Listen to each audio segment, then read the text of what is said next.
আমি না জানিয়ে এসছি বাঁকুড়া, আর এরা আমাকে বাঁকুড়া স্টেশন ঘুরাচ্ছে। কোথায় ঘুরানোর কথা, কোথায় ঘুরাচ্ছে? বাঁকুড়া স্টেশন।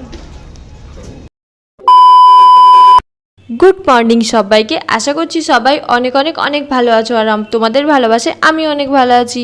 আবার চলে এসেছি একটা ব্লগ ভিডিও নিয়ে। আজকের ব্লগ ভিডিওটা একটু অন্যরকম হতে চলেছে, তো সবাই ভিডিওটা শেষ পর্যন্ত অবশ্যই দেখো। আর কমেন্ট করে আমাকে অবশ্যই জানিও কেমন লাগলো। সকাল সকাল আমাদের গ্রামের এই রাস্তাটা দেখো কতটা শান্ত, আর একটুক্ষণ পরেই দেখবে একদম ব্যস্ততম রাস্তা হয়ে। আর এইদিকে আমি এখন পৌঁছে গেছি খড়গপুর স্টেশনে। আর তোমরা তো অলরেডি থাম্বেল থেকে বুঝে গেছো আমি কোথায় যাচ্ছি। তো দেখো এদিকে মা এখন আমাকে বেঁধে দিয়েছে ওই বিপদতারিণীর ডুরিটা, নাকি আমার সব বিপদ কেটে যাবে। যাই হোক, জীবনে তো কোনোদিন আমার বিপদ কাটলো না, বরং আরও বেশি করে এসেছে, এবারেও আসুক। সবসময়। আর এই ট্রেন জার্নি আমার এত বোরিং লাগে না একা একা ট্রেন জার্নি করতে। আগে যখন ভুবনেশ্বর যেতাম সবাই থাকতো, একটা মজা লাগতো। এদিকে দেখো এখন বাঁকুড়া স্টেশনে আমি পৌঁছে গেছি। আর ইনি মহারানী জানতেন না যে এনাকে আমি আসবো বলে, তো এনাকে একটা সারপ্রাইজ দেওয়া হলো একটা ভালোভাবে।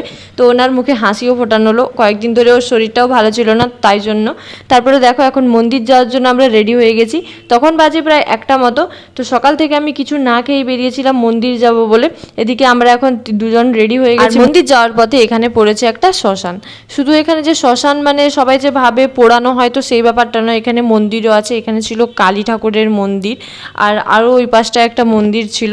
2টা মন্দির আমরা ঠাকুরের দর্শন করলাম, আর ওখানটা খুব ভালো একটা মজা করলাম। বাঁকুড়া ঘুরছি, সাথে তোমাদেরকেও কিছু কিছু বাঁকুড়ার জায়গায় ঘুরিয়ে দিলাম।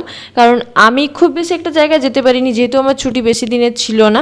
যতটুকুই ছিল তো সেইটুকুর মধ্যেই ঘুরেছি। ওদের ওই বাঁকুড়ার মানে বেশি জায়গা যেতে পারিনি। পাপিয়ার মাসি বাড়ি থেকে এটা সামনে ছিল, তো এইটা এই জন্য মন্দিরগুলো এখানে শ্মশানের কাছে যে মন্দিরটা, এটা ঘুরে নিলাম। সবাই তো তোমাদের দীঘা মন্দারমণি এইসব ঘোরাচ্ছে, তো আমি ভাবলাম চলো ওই বর্ষাতে তোমাদের বাঁকুড়া ঘোরাই।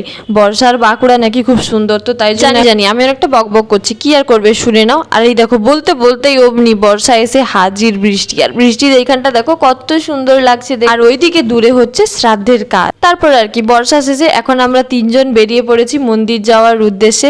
তখন বাজে প্রায় 2টা মতো। বর্ষার জন্য আমরা একটু থেমে গিয়েছিলাম। তো এখন আমরা 3জনে প্রচুর মজা করতে করতে, আর রাস্তায় এখানে দেখো আমাদের 3জনের বকবক তো শেষই হচ্ছে না। কি গল্প করব, কি সব বলবো খুঁজেই পাচ্ছি। আর আমার এই প্ল্যানটা মানে আমার আর সম্পূর্ণের এই প্ল্যানটা অনেক দিনের ছিল। আজকে 1 মাস থেকে প্ল্যান করছি দুজন পাপিয়াকে সারপ্রাইজ দেবো বলে। তো যাই হোক, প্ল্যানটা আমাদের সাকসেসফুল হয়েছে।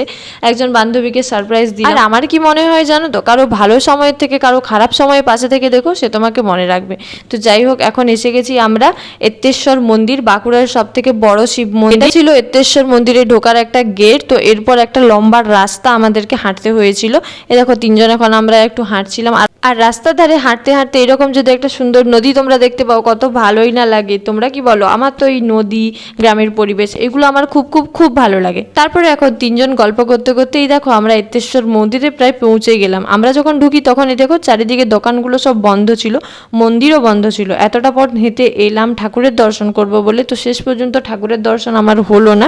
ঠাকুর বোধহয় চাইছিল না যে এইবার আমি দর্শন করি, নেক্সট বার আবার এলে দর্শন করব আমি অবশ্যই। চলো তোমরাও একটু মন্দিরটা ঘুরে দেখে নাও। এখানে মন্দিরে অনেক কিছু আমি না ঠিক জানি না কোথায় কি হয়। তো যাই হোক, মানে টাইমও হাতে কম ছিল, তাই জন্য ওরাও আমাকে ঠিকমতোভাবে বলেনি কোথায় কি হয়, তবুও টুকটাক বলেছিল। যাই হোক, এখন আমরা এখানে দাঁড়িয়ে আছি 3জন। মানে আমাদের সাথে না এখানে একটা বাজে ব্যাপার ঘটে গিয়েছিল। আমরা এখানে এসেছি, আর আমাদের সাথে এই যে 2জন মহিলাকে দেখছো ওনারাও ছিলেন। তো ওনারা আমাদের সাথে হঠাৎ করে রাস্তায় দেখা হয়, আর আমাদেরকে বলে চলো তোমাদেরকে মন্দির নিয়ে যাই। আমরা বললাম যে আমরা জানি তোমাদেরকে যেতে। দেখো আমরা তো ওনাদেরকে আসতে বলিনি, আমরা ঠাকুরকে ভক্তি করে যতটা টাকা দেব তো আমরা প্রণামী বক্সেই দেবো, ওনাদেরকে কেন দেবো তোমরাই বলো। তারপরে দেখো এখন আমরা এসে গেছি খাওয়ার খেতে, কারণ অনেকটা 4টা বেজে গিয়েছিল তখন আমাদের ওখান থেকে বেরোতে। তারপর আমরা খাওয়ার খেয়ে এখন বাসে উঠে গেছি। আর বাসে দেখো কত ভিড়।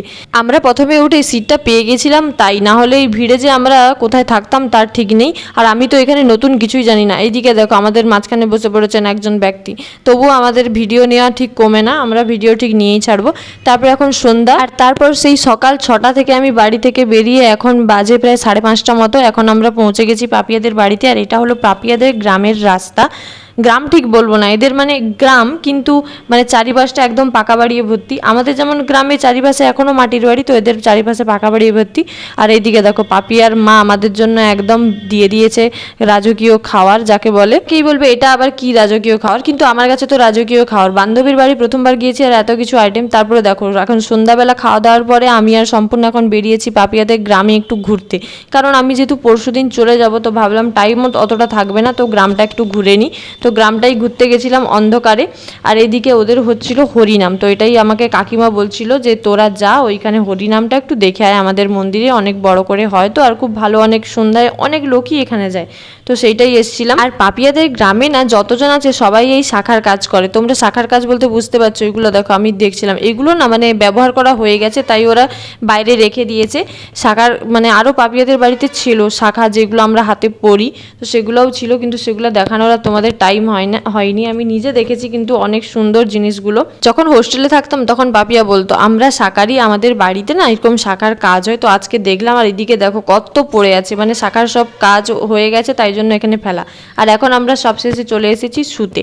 আর এইদিকে আমাদের এখন ঢং শুরু হয়ে গেছে, শুতে এসে তিনজন অনেক দিন পর একসাথে হয়েছি তো তাই জন্য একটু ঢং। আর এইদিকে আমি তো আয়না পেয়ে হা চলে গিয়েছি নিজের মতো করে একটু ফটো তুলতে, ভিডিও। বাড়িতে এইরকম একটা আয়না থাকলে কার না ইচ্ছা করে বলো এইরকম একটু ঢং করতে, তো আমিও করে নিচ্ছিলাম। আর এইদিকে এখন তিনজন আমরা তুলতেছিলাম সেলফি তুলতে তুলতে আমরা এখন একটা হাসির কথা নিয়ে, প্রচণ্ড হাসি হতেছিল আমাদের, যেহেতু সেটা শোনানো যাবে না তাই জন্য আর শোনালাম না। আর এইদিকে এই মহারানী লজ্জা পাচ্ছেন, কারণ এনাকে নিয়েই তো সেই হাসির কথাটা।